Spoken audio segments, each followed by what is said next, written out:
Welcome to Developing Me, We, and You, where real people, real projects, and real change come together. Today we have Jasmine Buchanan. Jasmine is a purpose-driven real estate developer and nonprofit leader committed to equity, faith, and community transformation. As a real estate manager at Martindale-Brightwood, CDC, she is spearheading initiatives that include affordable homeownership, mixed-use revitalization, and the Jumpstart Indie program for emerging developers. Jasmine builds more than projects. She builds pathways for others to rise.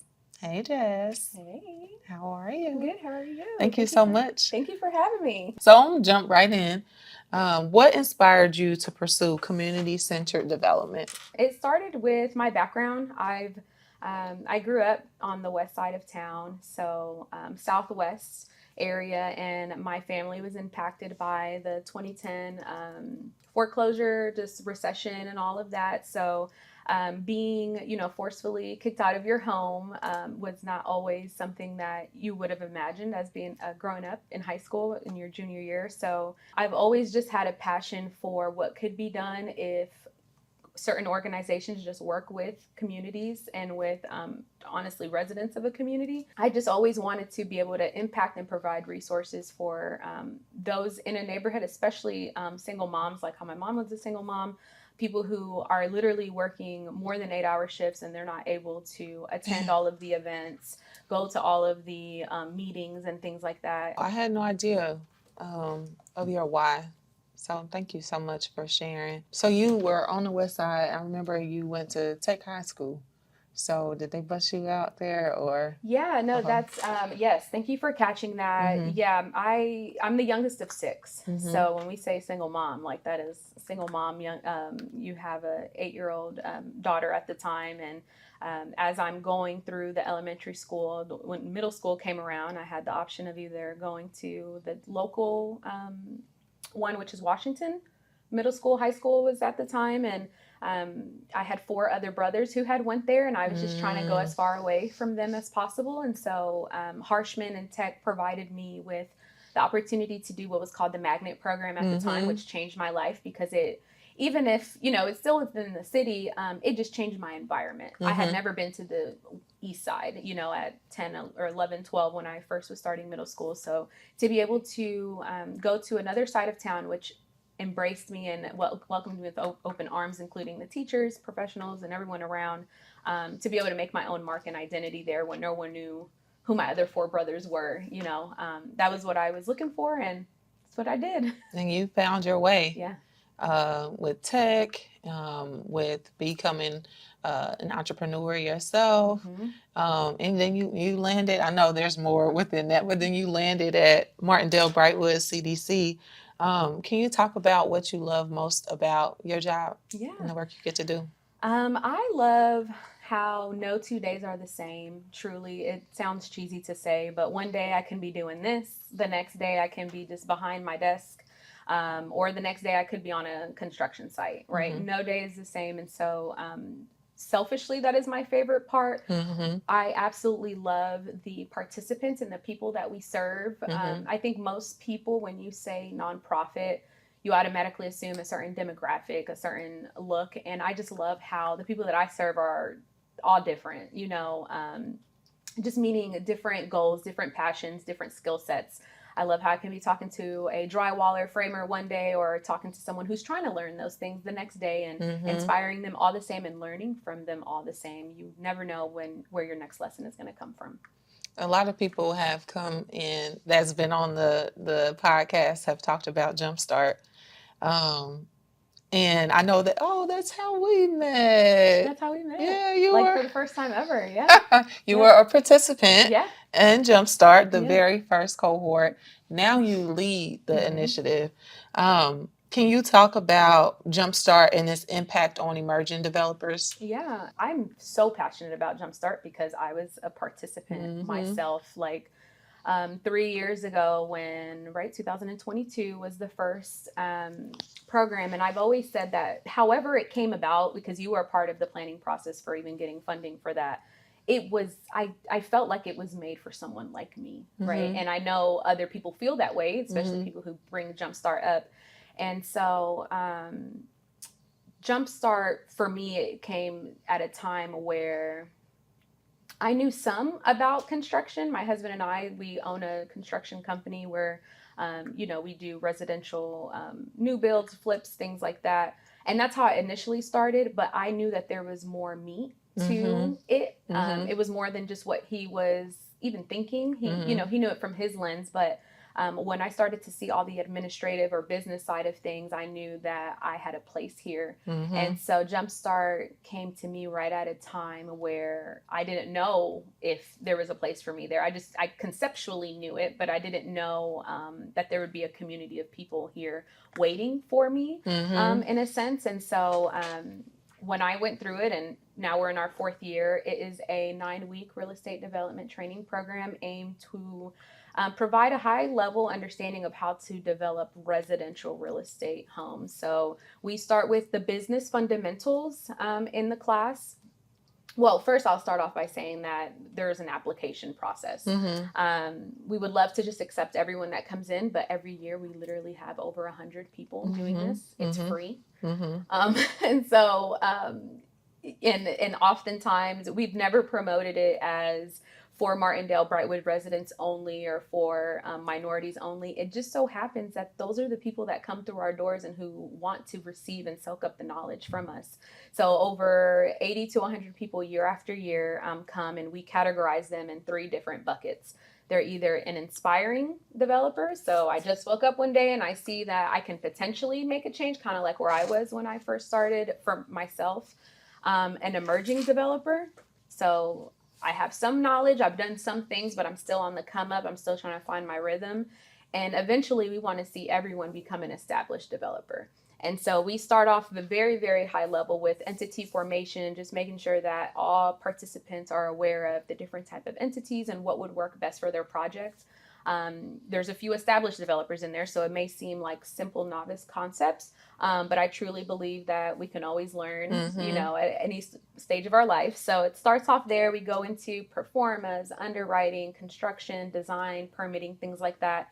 And eventually we end with identifying your exit strategy. And so we'll invite either a realtor or a property manager there who just gives another session or workshop on things that you need to look out for, not as a resident of your home selling your home, but as an investor who is now trying to sell their home. Because those are 2 different lenses. And so each lens is always from the lens of a developer. When we talk about the construction, it's not from the eyes of a builder, it's from the lens of a developer. Oftentimes a developer is not nitty gritty in the construction process. So what red flags do you need to look for when you're selecting and when you are in the process of building the home or rehabbing the home? And some folks have been on and they've talked about, like we just had Mrs. Archie, and she talked about how critical, well, we know the community that you get from being a part of Jumpstart, but also the mentorship. So that's another big part of it. What would you say, including Jumpstart, what training do you feel has contributed to your success in the field? Thank you for sharing the mentorship portion, because after students graduate, there's certain checks and balances, like attendance is mandatory, but they're paired with a mentor for a year. That mentor can oftentimes is just someone who wants to give back. Every time that's what it is, but they may be a speaker, they may be involved with the CDC in another way. That's what it was for me. I've done the ULI Ready program, the Real Estate Diversity Initiative program, and I've done a couple other one-off programs. To me, Jumpstart was my first, so it's always going to be near and dear to my heart. I always said, especially because I did Ready, then Jumpstart back to back, and a few others. Jumpstart for me was a safe space. I needed the space to build my confidence to be able to ask the questions that I may consider stupid or just not good questions. And that's just, that's the way I think. And I know that's how a lot of people think. So ever since last year, and even before that with the other leaders that we've had in the program and leading the program, we've always said, ask questions. Do not hold back. These people are here for you. And so I needed that safe space to build my confidence, to be able to go out into a larger organization like ULI, which is a national organization, and really be networking with true professionals in the field, not just inspiring or emerging. They're there, they're established. And so just building the confidence to, you know, I may not know all the answers, but I'm learning and I'm soaking up information just like anyone else. This episode is brought to you by Edna Martin CBDO LLC, powered by Edna Martin Christian Center's Homes program, helping families in Martindale-Brightwood secure housing, build wealth, and grow strong communities. From home ownership training and down payment assistance to maintenance education and estate planning, Homes is your one-stop hub for sustainable living and generational success. Ready to own your future? Contact Immanuel Ivey at iivy@ednamartincc.org and take the first step toward your new beginning. Edna Martin CBDO LLC. Building homes, creating opportunities, and changing lives. So we went through Ready together at the same time too. Mm-hmm. But I remember when, I don't know if you remember, sure you have to remember when we were, before Frederick Douglass, the new center was built. You and your husband were there, and I remember seeing. I mean, you've been about your business, Jay. Well, that was before even Jumpstart. Right, that's what I'm saying. That's how I learned about Jumpstart. Okay. So I was there with that. Yeah, well, and so that just goes to show. I think a lot of times entrepreneurs in general, but we're like, do old school flyers work? Yeah, they work. It's actually a breath of fresh air whenever someone hands you something in your hand and not like, hey, let me email it to you. Right. You know. So saying all that, Jazz, what advice do you have for anyone, especially a woman that's entering the real estate space? I think women's whole take is just, we need to feel like we belong first. Yeah. So my first and foremost is just simple. You belong here, period. Yeah. Like, you do. In what capacity and how you want to show up, that's your free will to decide, right? And I talk a lot about free will because oftentimes we may get labeled, or we may have labels prematurely put on us because you are minority, because you are Hispanic, you have to develop this type of home, or you have to develop in these type of communities. And, you know, that's all free will. That's up to you. And that's about your why and your story. So I'll start off with that. You belong here, period. I would just approach development as a soup. I would just approach it as a soup. Each ingredient by itself does not obviously taste like a soup, but when you add things that complement each other, it can turn out into something really beautiful for others to enjoy. Development is, you do a lot of pre-development during development work, but then once it's done, it's really for that future resident that's going to live there, right? And so how do you do the best that you can do before you meet that face? So I would just approach it as that. Just because it's not all making sense in the moment, it doesn't mean that in the future it's not going to be something very successful that the community can enjoy. And the biggest ingredient in there, I would say the water of the soup, is probably patience, because development takes time. Talking about time, there's some revitalization that's happening in the neighborhood as a whole. Brightwood Plaza, where the new Martindale-Brightwood CDC office is. Can you tell us more about some of those efforts? Yeah, I would love to. So we're really excited to now be owner occupied, right? You know, the CDC's been around since the 90s, and we've always rented a space. And, you know, oftentimes it was in the back, you know, in the back of the back of the back, and with no, you know, with really no like footprint saying like, we're here, you know. And so now that we have the Brightwood Plaza, suites 3 through 10, we're slowly but surely creating and investing back in that corridor.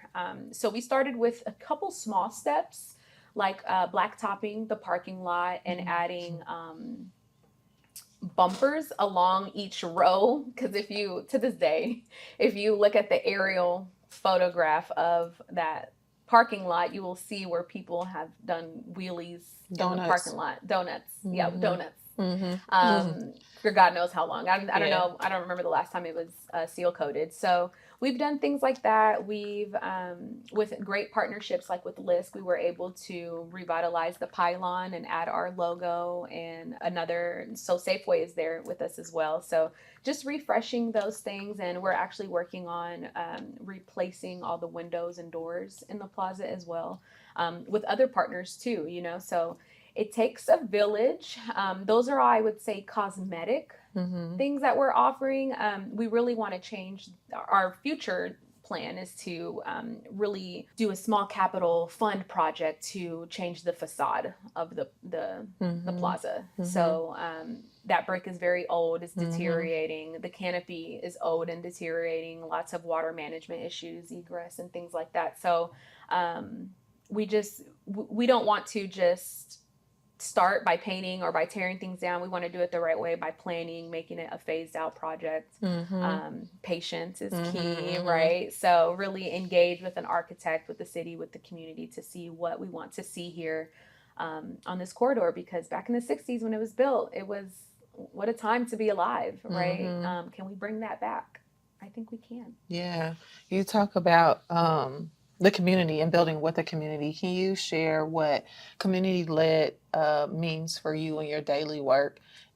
Even maybe some of the projects within the community that we see outside of the plaza. Yeah. I've touched on it on a few in a few points just now. I think when you have time on your side, meaning when you are trying to develop with intention, community is natural. Yeah. Right? You don't just quickly get a builder and say, build this in 5 minutes. No, you're going to do your walkthroughs. And as you're doing your walkthroughs, you're going to see somebody walking down the street and stop them and talk to them and ask them what's going on. What is the history? What is their name? You know, so that to me is in the day to day. As far as being planned out, you know, one of our first developments was the Rural Street townhomes off of 25th and Rural. And so I came on the team right when we started construction on those homes, but the CDC I know did a lot of info sessions and going to the neighborhood meetings like one voice to determine what is it that the community wants. And so from what we heard was that we want more diversity. We want different types of housing, not just these short little homes that we see in traditional legacy neighborhoods. We want townhomes. We want, you know, multiple stories, not just a home that you can see the entire home from standing at the front door. And so that's what we tried to do with these homes. Okay. Cool. You want to get into Ralston or any other homes that are coming up? Okay. Yeah. I think we'll find that with community development, one thing opens the door for another, right? So we learned a lot of lessons with Rural Street. Many lessons include how to work with the right builder at the right time, in the right moment, because just because they're available this season doesn't mean next season they're going to provide the same type of value. And so a part of the discovery process for what the community wanted, the CDC determined that the best way to increase the ARV, I know we'll touch on that, is by concentrating our developments. So on Rural Street, that was 6 homes. Our next development is going to be on 21st and Ralston, which after 4 phases is going to be 22 homes in total. And so those are a mixture of townhomes and single family homes. We did engage the community there on the street. It kind of has a ridiculous backstory. One of them including, it was one owner who owned all the lots, and that person passed away with liens on the lots, I should say. And it's been sitting just vacant, you know, for years, decades. And so if it wasn't for an organization like us who was willing to have those conversations with the IRS, essentially, at this point we're convincing you, we're begging you, like, hey, we've already done all this pre-development.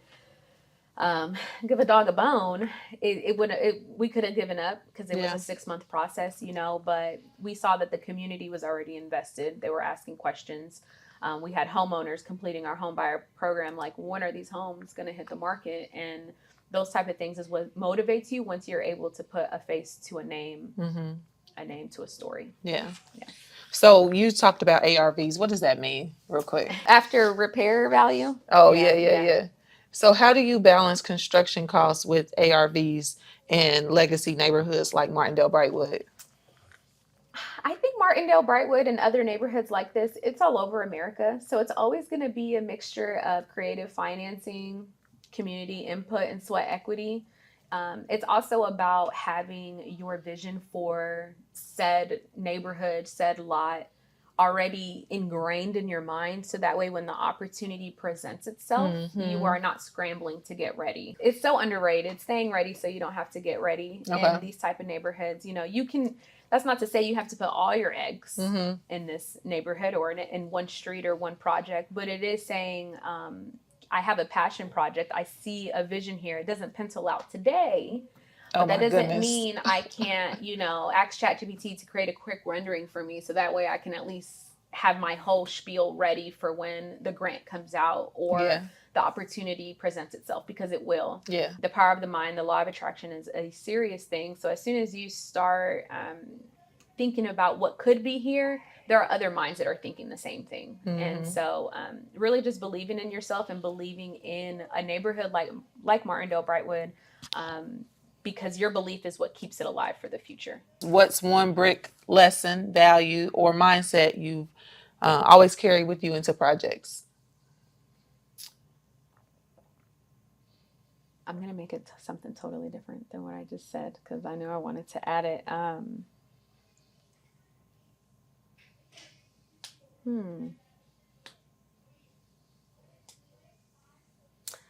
That's a really good question. And I think I'll just say, at the end of the day, how do I want to word this? At the end of the day, you need to work on a project or work on a goal, whether it's real estate related or not, that is tied to your why. If it's not tied to your why, that may be where a lot of us feel like we have imposter syndrome, or like, it's just not working. I'm doing all the things, it's just not working. It's probably because you're not anchored yet. So I would just say that the same way a house needs a foundation, your ideas need a foundation. It needs to be anchored into your why. And they may not necessarily mean, you know, it's tied to your family and all of these things. No, it's just meaning that when it gets tough, because it will get tough, you're not just walking away from a project. You are anchoring yourself down. You are being staked down. That's also my word of when you're hosting an event or when you're out camping and you make this tent to sleep in. What do you do with the tent? You anchor it down to the ground to make sure that the wind doesn't blow it away, to ensure that nothing can, you know, at least foreseeable, right, can blow it away. And so a lot of times we just need to be anchored in our truth, anchored in our story, and allow that to lead the way. Thank you, Jazz. You're welcome. Jasmine. Yeah, you're welcome. Thank you for joining us today. It's always a breath of fresh air to talk to you. So I appreciate you coming on. Yeah, thank you for having me. I just want to say that our fourth cohort of Jumpstart Indy is starting August 7th, 2025. The applications are, at the date of this, are not open. They closed, but we've been through the initial review, and there's just such a need for this program. We are so excited to keep this program going. We don't want to just be this one-off organization or Jumpstart Indy to be here today and then be gone tomorrow. And yeah, so whatever we can do to continue to support the community, we're here for it. Okay, wonderful. Jasmine Buchanan, thank you. Buchanan. Thank you so much for stopping by. Thank you. Remember, build something bigger than yourself. When we build together, we grow together.